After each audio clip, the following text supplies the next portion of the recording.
Okay, and with that, we are officially live for this week's edition of the Black Freedom Lectures. Very happy to see all of you and happy to be here together in virtual fellowship. This week, we are really excited. I'm really excited to be in conversation with Alaina E. Roberts. And our guest, Dr. Roberts, is a historian who studies the intersection of Black and Native American life from the Civil War to the modern day. She's currently an assistant professor of history at the University of Pittsburgh. Dr. Roberts holds a doctorate in history from Indiana University and a Bachelor of Arts in History with honors from University of California, Santa Barbara. She writes and teaches and presents public talks like this one about Black and Native history in the West, family history, slavery in the Five Tribes, which we're going to talk about today, and Native American enrollment politics, indigeneity in North America and across the globe, Black and Native American portrayals in the media, and identity. If you didn't see it, please, after this discussion is over, go check out her lecture that we dropped last week. It was really, really terrific. And today I'm really excited for our conversation where we're going to get into all of those topics.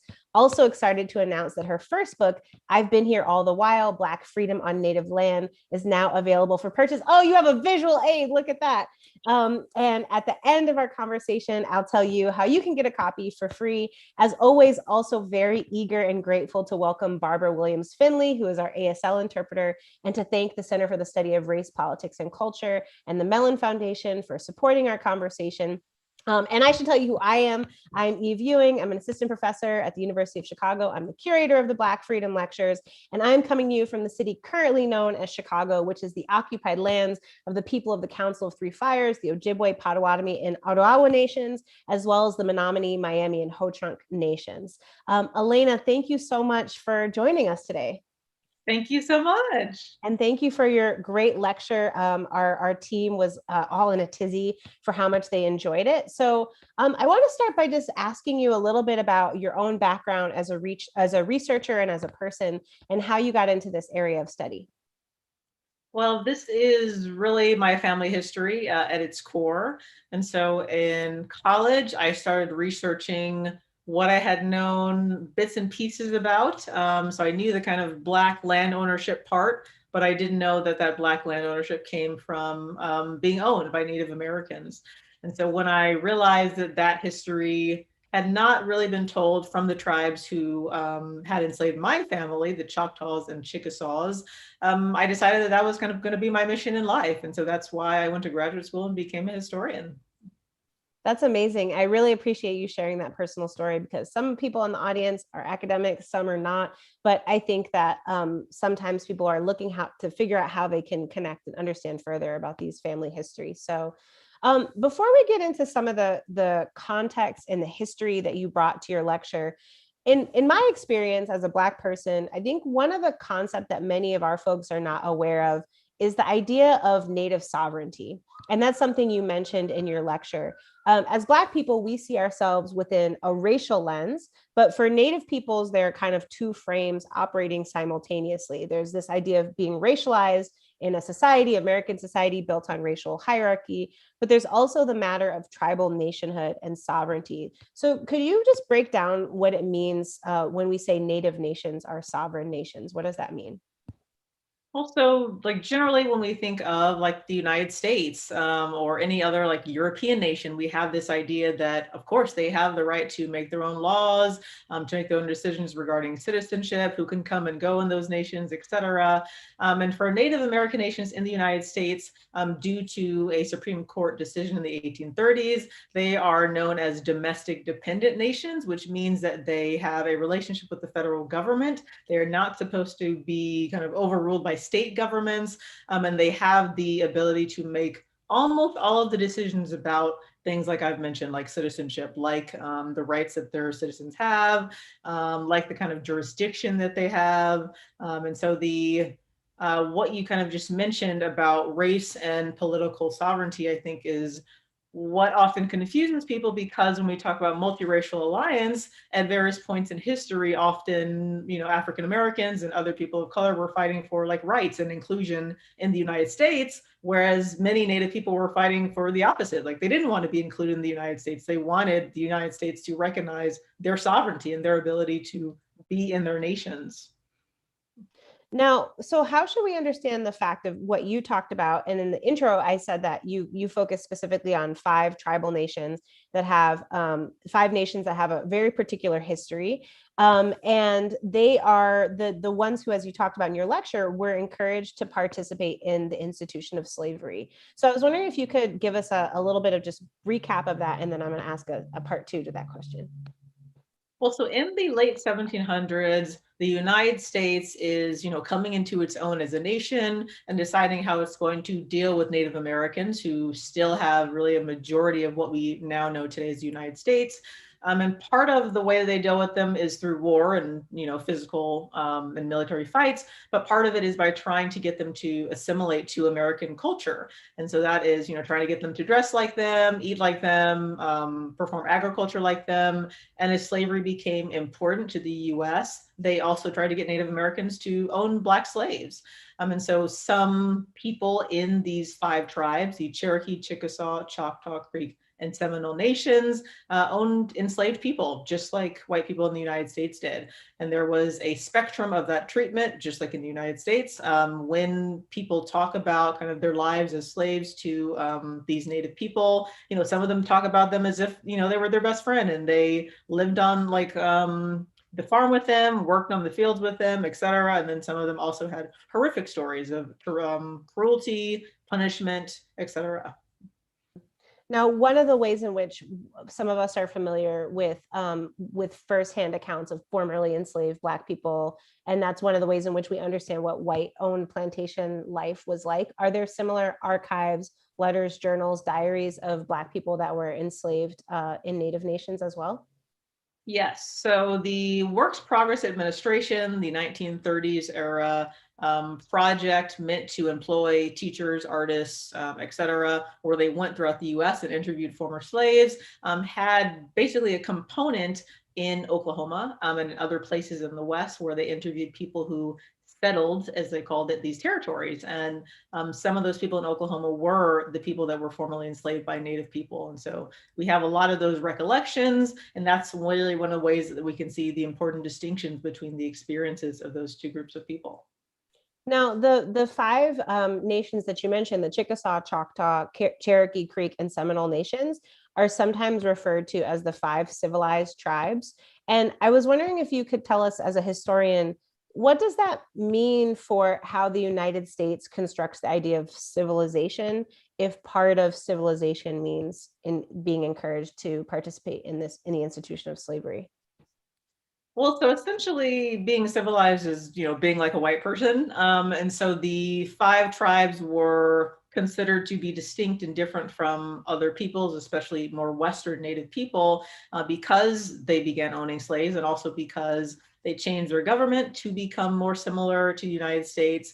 They had people who were educated in white American schools, and a lot of the leadership in especially the Cherokee, Chickasaw, and Choctaw nations were mixed race. And so they were really people who had a foot in each of these cultures and who kind of brought some of that into their nations. And that resulted often in different treatment, better treaty negotiations, because they kind of respected them a little more, but also because they did have educated people, like people who were lawyers, people who were academics, who could say, like, no, we're not going to sign this treaty. Like, this is, ridiculous, and negotiated better than other tribes.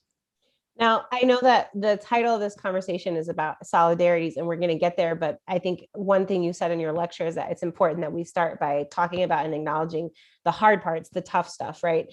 And one of the things that you mentioned in your lecture that's an important fact that you say doesn't get emphasized enough is that Indian removal is intimately linked with the expansion of plantation slavery in the South. Could you explain a little bit more and also tell us maybe something about the Indian Removal Act, but how are those 2 things related? Well, so as we go from the late 1700s to the early 1800s, Americans are increasingly moving west, wanting more and more land for themselves. And this is especially important for people who want to own plantations, because they need more and more land because of the agriculture that they're using that really disrupts the soil. And so as they move into places in the Southeast, they're actually moving on to the territories of these 5 Indian nations. And they begin to really want this land because it's rich, it's agriculturally fertile. And this is really what makes our way to the Indian Removal Act, because plantation owners want this land, and they eventually have the ear of the president, Andrew Jackson.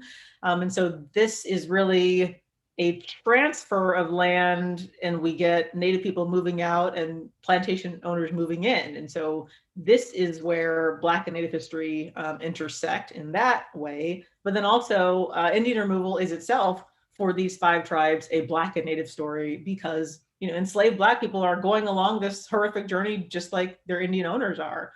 And really they are suffering in a different way because they have to take care of those owners. They're chopping wood for them, they're making their way slightly easier, preparing food for them, etc. And no one is taking care of them. And so for both of these groups of people, it is a very important transitional journey. So it sounds like part of what you're saying is that we should understand that moment as a moment of shared history, or kind of like an origin point of shared history. And I think that's important because that might not, when people think about what constitutes Black history, that might be a chapter that they think of as being, not Black history, that people don't know as much about.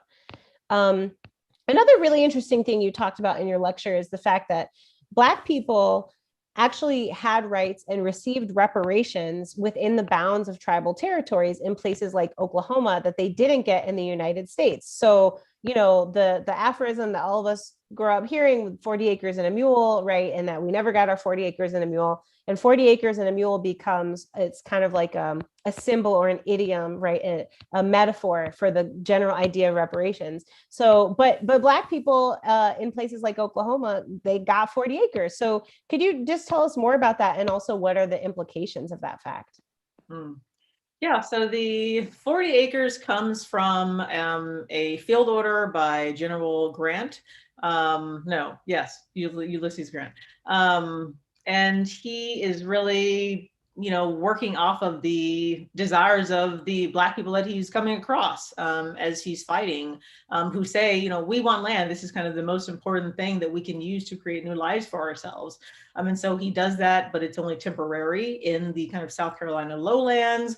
Congress, as these Republicans are working on the measures that will become what we think of as Reconstruction amendments, they find that they can't pass anything to do with land, because the more moderate among them, which are the majority, they really can't fathom taking land from white people permanently and giving it to Black people and putting them on kind of this equal level with them. But the difference in Indian territory in Oklahoma is that obviously white people don't look at Native people as equal to themselves. And so in kind of changing the face of Indian territory and really setting it up to eventually become an American state, Republicans like the Secretary of Interior at the time say, this is a place where we can give them kind of this ideal goal that we had in the US, and it will also function as taking Native American land and kind of setting up Americans to become the settlers in this region. So yeah, I think it's Field Order 15, and Sherman, you boy Sherman, William Sherman. Thank you. Yeah, no, I googled, but I remembered it because I recently listened to the 1865 podcast, which is a very interesting podcast if people haven't listened to it. So what do you feel like are the implications for that in the present, that, we think of reparations as this thing that Black people have never received, but we actually have this historical precedent for it, but it's under these terms that are exploitative and part of a violent genocidal project. And then yet, as you say in your lecture, it then relates to the development of Black wealth. Just help us unpack the kind of web of what does it mean that this happened?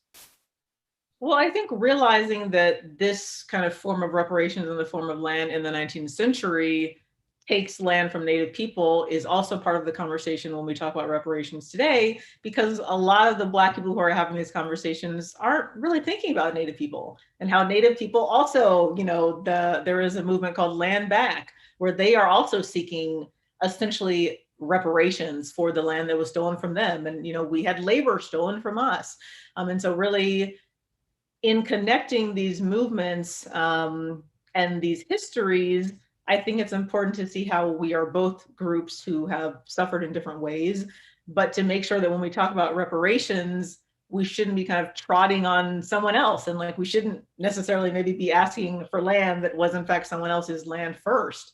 And so, when we when we think of the form that reparations could take today, I think remembering things like Black Wall Street is important, because Black Wall Street, a lot of those people were the former slaves of Native Americans, and that land was also stolen from them in a sense, because the buildings that they had burned down upon them, the land, like they had to move sometimes from that land because it was no longer something that they could build on, and they felt kicked out of their community. And so it's kind of layers upon layers of this history that we need to unpack to really understand where we are today.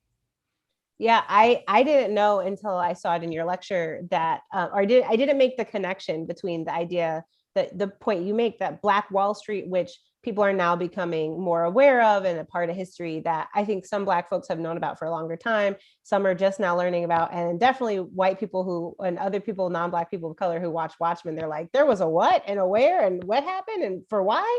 But I didn't make the connection until you did that. That part of the development of this wealth is only because of this land seizure that happens. And so I think it's another example of this kind of interwoven layers that you're talking about. And let's continue with that idea. So I think one of the things that gets missed in this conversation, and even now, I think, we can fall prey to it, is acting as though Blackness and nativeness or indigeneity are a binary, when there are also Black Native people and Black Indigenous people. And I was wondering if you could talk about the unique intersectional position of Black Native people and some of the particular issues that they face. Well, especially today, they are really the face of just like continuing discrimination when it comes to citizenship and when it comes to really nations acknowledging their history of slavery and race. And so obviously, we all know that the US has its own issues, coming to terms with its history, teaching students that history.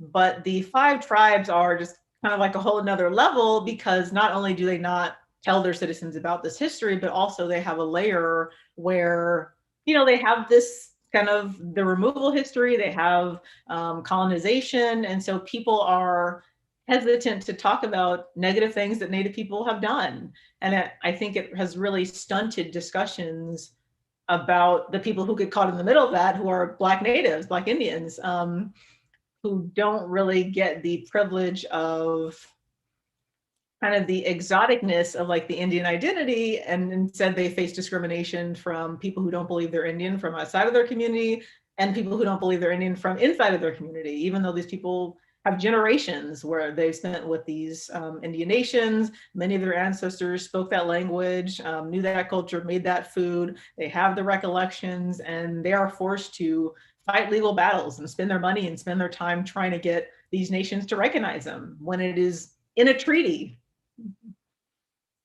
And I think part of what you're talking about, the context of that, is that the political culture and the social culture of the United States defines Blackness as a category that supersedes all else, right? And that our country has a historical economic interest in saying, if you're Black, you can just be Black, so that you can be part of these excluded political categories, and so that you can be legally property. And so it just seems to put people in a bind where it's almost like there's a cognitive block that prevents people from understanding the idea of Blackness and nativeness kind of coexisting. Now, there's a flip side to that question, which is, as you know, there's also a tendency in Black communities to claim Native ancestry. Sometimes when people aren't Native, everybody, they like to talk about a Cherokee uncle or great uncle or a story they heard, and people, how their hair texture look, how their nose look, a picture that they saw one time. Two-part question: why do you think that is? Like, why is that a thing that exists in our communities? And secondly, what would you like Black people to understand about how Native nations define kinship? So those two things. We'll start with just like, why is that a thing? why is the long lost Cherokee uncle a thing for us? It is based in truth, right? We have these histories where Black and Native people are working alongside each other on plantations, are escaping together, are working in, autonomous nations together. But essentially, people don't want to be part white. People don't want to think about their ancestors being enslaved by white people and the rape that resulted oftentimes from the enslavement. And most African Americans have white ancestry. I have white ancestry more than I do have Native ancestry. And so the kind of sociologists who have looked at this and some of the historians who have looked at mixed race identity believe that it really is a desire to relate to another group of people who we see as, similarly screwed over, I guess, in a way, rather than the oppressor, and who we see as kind of really the oppressor overall, which is white people. I know that part of your research also has to do with representations of Native people in media. Do you think it also has to do with a general kind of like romanticization or exoticization of Native identity? Definitely. And that's why I found the conversation about Elizabeth Warren so interesting, because a lot of it focused on, white people's desire to be exotic. But, that's also in the African American community, as we all know. And it's interesting that it really just kind of falls on white people there. Yeah, awkward.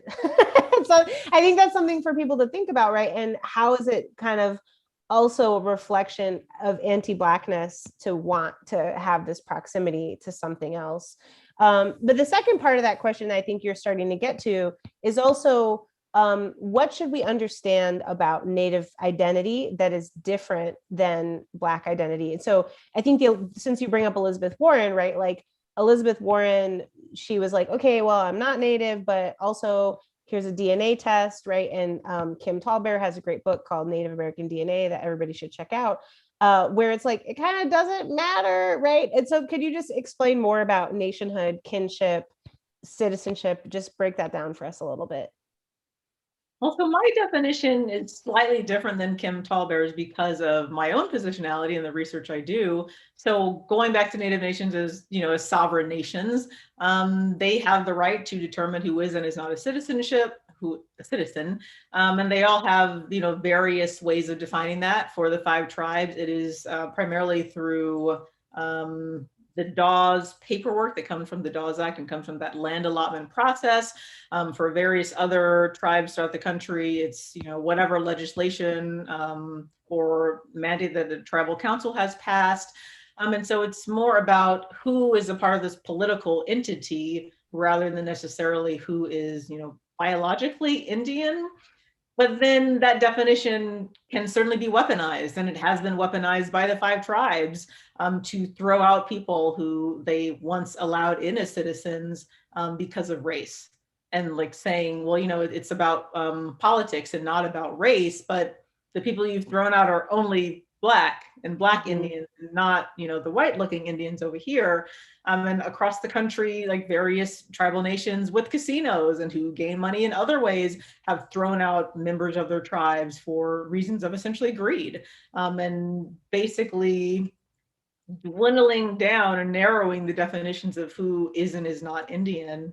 And so there are, just like the United States has varying ways of defining who is and is not a citizen, and it's for political reasons, so do Native nations.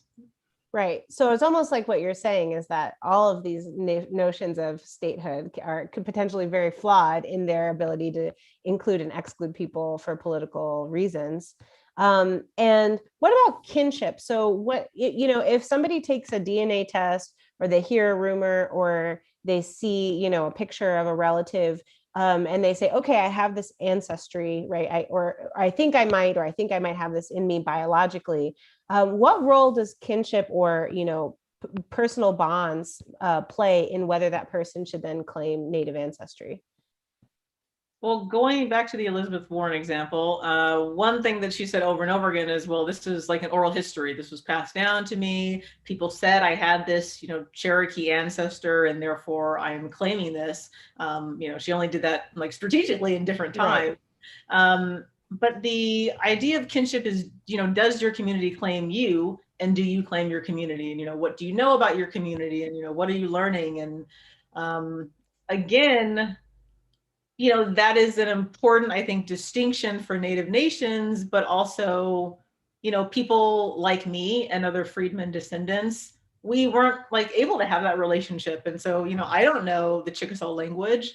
I'm trying to learn it now, but, there are reasons that certain people are not attached to their communities, and there are reasons why their communities don't claim them sometimes. And so that definition sometimes leaves it up to certain people to define who is and is not Indian, and those people don't necessarily have the best what am I trying to say?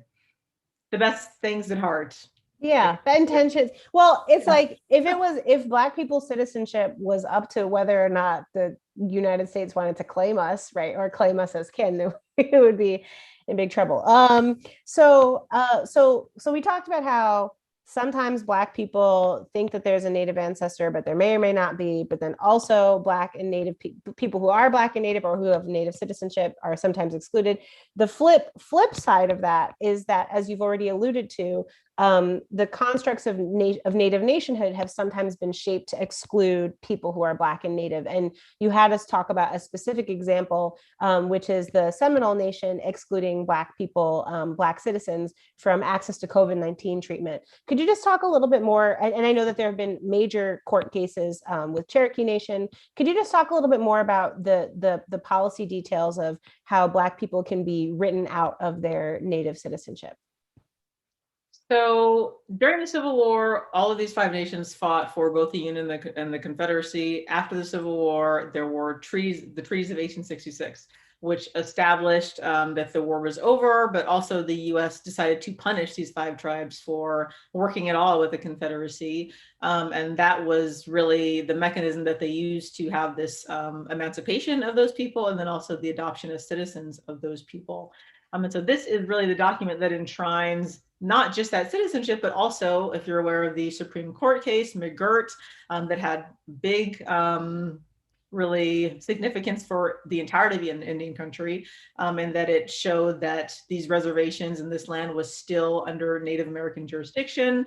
That's the same treaty. And so this is like a treaty that the five tribes are still using to show we are Native nations. You had disagreement with us, United States, and yet all of these tribes really in the 1970s and 1980s decided to ignore these treaties and to use legislation or referendums to kick freed people out and say, you know, you are not Indian by blood. You don't have documentation that shows you are Indian, and therefore you're not a citizen. And they created all of these narratives about how these people were interlopers and, you know, they're outsiders, essentially, which really leads to a lot of the things that many Native people still believe about us.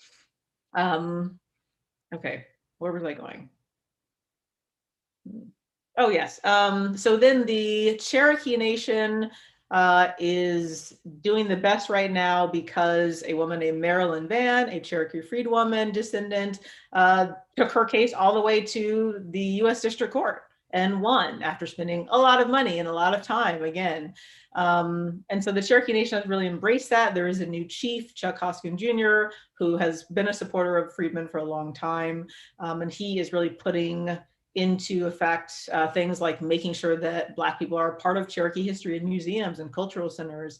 But the other four tribes are not interested, and they still deny this history. They deny people like me as part of their nations, and so it looks like they're also going to have to be forced through more court cases. And they claim that the United States, you know, is at fault for introducing slavery, and therefore they're washing their hands of it.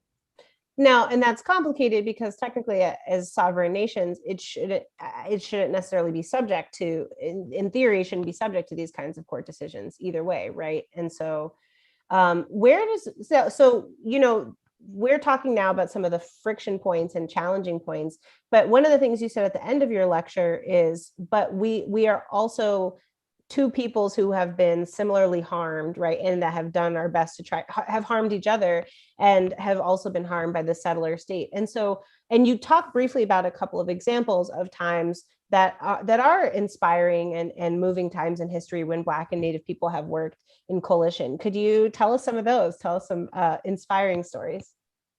Well, so one of, I think, maybe the most well-known examples is the Seminole Wars throughout the 1800s, so like 1815 to 1840s. There are three, depending on who you ask. And these are Black people fighting alongside Seminole Indians in Florida to both maintain the sovereignty of the Seminole Nation and also to really maintain their freedom, because they have run away and they have autonomy. They have their own towns separate from the Seminole Nation. They do give a tribute to the nation, just kind of for providing protection and allowing them to be there on their land. But really, it's a fight against colonialism, and it unfortunately is overall unsuccessful. Many of the Black people are eventually enslaved at the end of these wars. Some of the Seminoles are able to stay, and that's why we have a Seminole Nation in Florida as well as in Oklahoma. Another, I think, kind of nice way of thinking about Black and Indian solidarity is, of course, in like the 60s.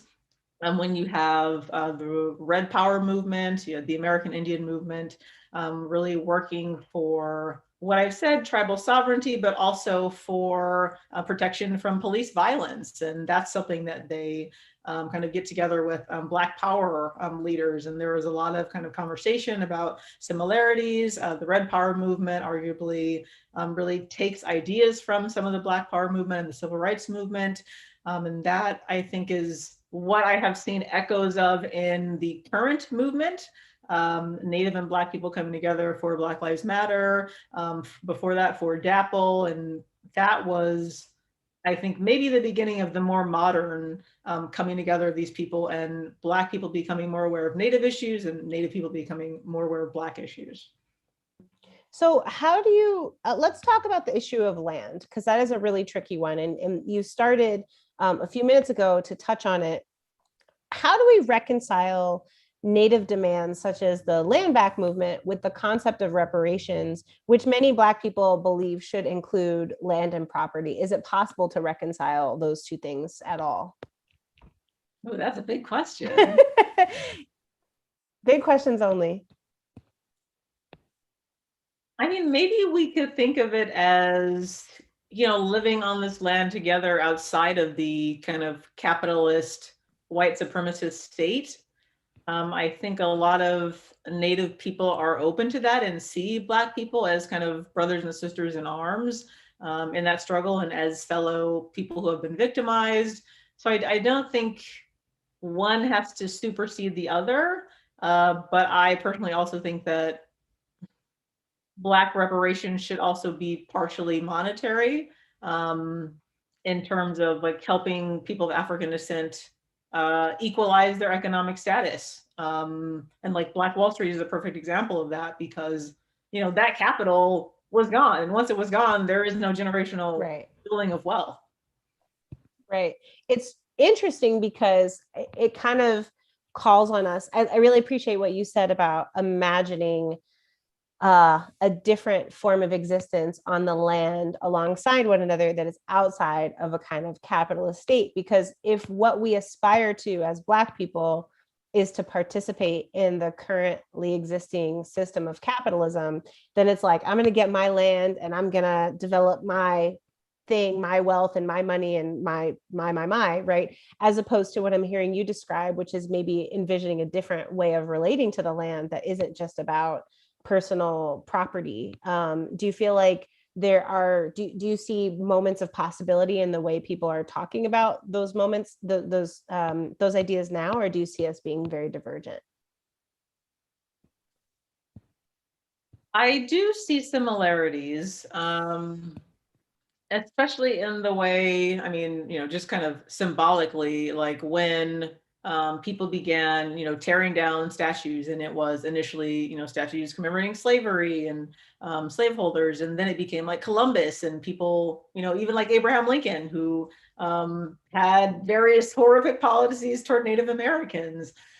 The symbolism is there, and I think the knowledge is beginning to be there about how these are really kind of twin travesties that can only be seen together, and how the land and that dispossession connects to obviously the slavery that occurred upon that land. But I think there certainly needs to be more work done to advance those conversations. And how do you began the lecture by saying we need to understand Black and Indigenous antagonisms is the word that you used in order to get to a discussion about solidarity. But sometimes I think that sometimes both Black and Native people and any people have the possibility of doing this. There's a way in which when we bring up the ways that we've harmed each other, that ends the conversation, right? Rather than, and it becomes the end of a conversation. Well, Native people did this or Black people did this. That's it. How do we think about this history? Is it possible for us to think about it in a way that begins a conversation? And how do we do that without just kind of curtailing discourse? I think if it wasn't addressed, it would just be kind of the elephant in the room. And the Cherokee chief that I mentioned previously, I think is kind of a perfect example of how that evolution happens. So he put out a statement not long after the murder of George Floyd saying, I was having this discussion with my daughter and we were talking about how horrible this is and how, white supremacy is, a travesty in the United States. And then I realized, I also need to speak to the issues in our nation about freed people and how we have, separated those people as if they're not Cherokees, and they are Cherokees. So I kind of hope that seeing what is happening in the United States and becoming aware and caring about Black Lives Matter and that movement allows Native people to then, look inside their own nations. And I have seen that. Like I've seen that on Twitter. I've seen that at the explosion of events looking at the intersections between Black and Native art and culture and history. And I think people are finally ready and to see it not necessarily as an attack, but how can we make this better in the US and also within my nation and within my community? Do you think that the specific issue of policing incarcerality is a fruitful platform to do that because of the ways that Black and Native people are disproportionately so harmed by the police? Definitely. There too is kind of the potential for the common "we have it worse." Because arguably Native people do have it worse and they have less visibility, certainly. But yes, the commonality between that system and how it affects those two communities, and the fact that it has also in the past been the common point for our two groups of people, I think shows that it is something that endures, unfortunately. Could you talk about the past part? Because I think that now a lot of folks are very aware about the history of policing as it pertains to Black people and the relationship between policing and enslavement. But tell us a little bit more about what are some of the historical ways in which Native communities have been harmed by what we might call the antecedents to police or the predecessors of policing. Well, so for the five tribes, they have a long history where they are policing themselves. They are, allowed to be independent nations in Indian territory until really the 1890s, when there's kind of too much white migration for the United States, in their opinion, not to intercede. And so then they kind of get rid of tribal courts, which then allows Native people not to be overseen by a jury of their peers, and eliminates a lot of the representation that they have. And I think that would be probably the beginning, because then you have US Marshals and people coming in who are policing them who are not from their community. And then moving into, I'm just going to jump way into the 60s, sure. The American Indian movement began as really a watchdog for the police, because Native men were getting, beaten in the street, and it was similar stories to what we hear today, just disproportionate violence. And so it's a very kind of similar trajectory to what we see in various parts of the Black Power movement, where it is about caring for the community, but also taking care of your own. I know that this might be an unfair question to ask, because I know your research and your personal family history is really related to the southeastern part of the United States. But are there other kinds of important friction points or histories that or things happening in the present that we should understand about how Black and Native histories are intersecting in other regions of the country? Well, in the Northeast, you have another kind of interesting story because contact there is so old. From the minute Black people step off ships, they are interacting with Native people, and so when you have systems of slavery and servitude, these people are mixing, and they're friends. They become family, and so these communities are like very, very mixed race. But then as anti-Blackness becomes an important part of the United States, and the kind of one drop rule is codified, those tribes have really the pressure of distancing themselves from their Black relatives and community members, because they're afraid that they will then be ruled as not Indian. And that was a valid fear, because that is the way white politicians talked. Like, look at those Black people, like they can't be Indian. So that is still an issue today in tribes like the Pamunkey. I'm trying to think of other people Wampanoags. Those people, I mean, if you looked at them, you can tell that they have Black ancestry and that they are a mixed race people, but that history is so delicate often because it is associated with that fear, which then turned into prejudice. And actually, since you touch on that, could you just explain briefly about the difference between federally recognized and not federally recognized tribes, and the ways that Blackness or proximity to Blackness might play into that? So federally recognized tribes are kind of like the pinnacle of where many nations want to get, because it means resources, and it means scholarship, it means more federal monies, but that means that you have to be able to establish a relationship kind of trajectory from the beginning of the United States, or the British colonies to the modern day, and that documentation doesn't always exist. Mm-hmm. And so in places, especially like the Northeast, where there is this very long history, and maybe they were interacting with like the Spanish or the French instead of the British, they are only able to be sometimes state recognized or not recognized at all, which often had to do with kind of the phenotype of the people who were there, or just, what kind of land were they on? And was that land desirable? And was it better to just kick those people off and claim they weren't Indian? Or were they able to kind of retain the status as a reservation? Very complicated, but. Got it. And do you see historically the presence or the proximity of Blackness as being part of what implies people's ability to get that recognition or not? Definitely. And one of the best examples of that is the Lumbees. Melinda Maynor Lowry, a professor at UNC, has written, I think, 2 books at this point about that. And basically how the Lumbees, as they were being kind of categorized by what was in the Office of Indian Affairs, now the Bureau of Indian Affairs, kicked out people who looked Black. Like, they wouldn't let them go to their schools. They kicked them like out of the town, because they were so intent on getting that recognition and the benefits that came from that recognition, that they were willing to no longer acknowledge those people as kin. So it sounds like everything you're illuminating to me dictates the ways that the project, the country building project of what we call the United States, is really incentivizing people to establish these boundaries around racialized boundaries between Black people and Native people. And so as you think about the moments where there have been points of solidarity, what do you think would be the political impact if Black and Native people were to wake up tomorrow and have this transformative revelation of like, oh, we could actually benefit so much from working together and overcoming some of these boundaries? Like, what would that do? What does that do to the country?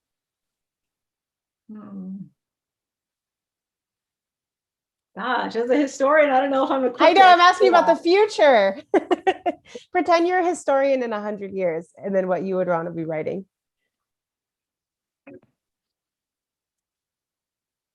I guess on the most basic level, it would force a re-education of the American citizenry, because the state of Black history in this country is abysmal, but Native history is arguably even worse, because literally most times it's not even mentioned at all. And I mean, the comments of Rick Santorum the other day are evidence that people can literally say, Native Americans have added nothing to this country, and get pushback from not many people, and get invited on mainstream news and say things that they would get more pushback about if they were about Black people. And so the intersecting of those two movements, I think, would kind of force the United States to reckon with both of these kinds of original sins and not just look at them as two separate things, because they're not just labor systems, they're like literally the foundation upon which this country exists. Mm-hmm. Mm-hmm. Say, like, as a historian, first of all, that was great. I asked you about the future. It was not fair. You did great. Say more about that. The foundation upon which this country exists. Now you get to go back to putting on your historian hat. If somebody were to say, these things are really bad things that happened, but they're not foundational to the country. And by these things, I mean specifically Indigenous genocide and relocation, forced removal, and chattel slavery. What would you tell people to help them understand the centrality of these issues, and that they're central, that they're not marginal? Well, one of the examples that I used in my class this past semester was the High Country News series on land grant universities. And it's something that we don't really think about, but these institutions of higher learning that turn out students, turn out lots of money for certain people, they're only possible because land was taken away from Native people. And it was like literally an institution was then created there, or land from somewhere else, that money sold was used to fund an institution. And so I found that to be very helpful because, I'm sitting in a college class talking to you in this place. And then you realize that, everywhere you look, often these places were often like also built by slaves, enslaved people. So it's united in that way as well, and that's kind of how it's united in many ways. I mean, the Capitol was built by enslaved people, and the land was Native people's land, and it's like that for so many different things. So what you're inviting us to do is to actually change our relationship to the spaces we move through, because because most likely you are sitting on Native land, right? Wherever you are, unless I guess if you're in the middle of the ocean or something. And most likely you are also in a place that is built in some way, either literally or institutionally, with the unpaid or underpaid labor of Black people. I think it's a pretty compelling argument. So to the people who are watching, who for some reason logged onto this video and were not convinced, I think that was very convincing. I'm going to stop us there. That's my last question. But before I plug a couple of things that I want people to do, are there any kind of final thoughts that you would like people to walk away with, and or places to begin? So if Black people or Native people are watching this and they're like, where do I start trying to, you just told me that I could upend the entire political economy of the United States if I could get together with my people. Where do you suggest people start, and any other final words you want to share with us? I guess start locally by learning about, where you are, and, who are the Native people who are probably still there in some way or were there historically. And then kind of move out and see how there are, probably nonprofits or organizations that still help Native people today, just like there are, organizations for African Americans. And often those organizations are connected in some way. But yeah, just kind of going at it through an interpersonal level, which I think is the best way, where it's real and not just kind of reading something in a book. Mm-hmm. Are you saying that books can't teach people to stop being racist? Wow. Speaking of books, thank you so much, because I was going to say the most important thing that people should do is to buy your book and start a reading group about it. Your new book, I've Been Here All the While, Black Freedom on Native Land. There it is again. Can you give us a quick summary of what we should expect if we see the book? I basically lay out how Indian territory was the grounds for 3 different waves of migration: the 5 tribes after Indian removal, Indian freed people as they lay out their lives after they're emancipated, and Black Americans, as well as white Americans, but they're only a small part. Black Americans and how they move in and really, make it their own, but how all of these competing claims really force people to be at each other's throats, using the language of the colonial state instead of banding together. Man, a cautionary tale. Well, I have great news for people who are watching this, because This week, we'll be sending out our newsletter as we do every week this coming week. And if you go to blackfreedomlectures.org/newsletter, you can subscribe.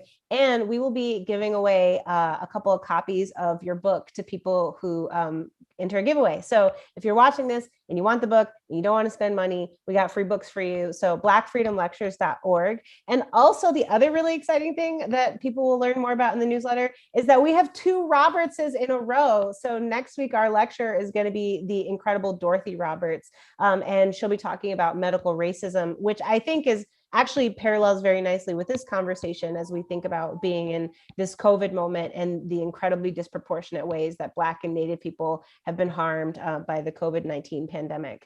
And I want to also do one last shameless plug, which is that this June, we are hosting the Cultivating Black and Native Futures in Education Conference.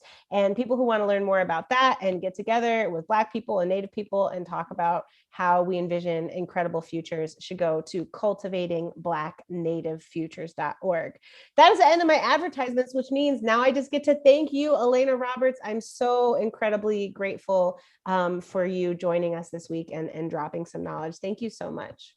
Thank you for having me. Yes, and thank you to Barbara Williams-Finley for interpreting. Thank you to Imani and Sianda, our incredible assistants who make the Black Freedom Lectures happen every week. Thank you to the Center for the Study of Race, Politics, and Culture, to the Mellon Foundation. Thank you to the internet for not going out while I have been on this video call. I'm Eve Ewing, and you can find us at blackfreedomlectures.org. Take care.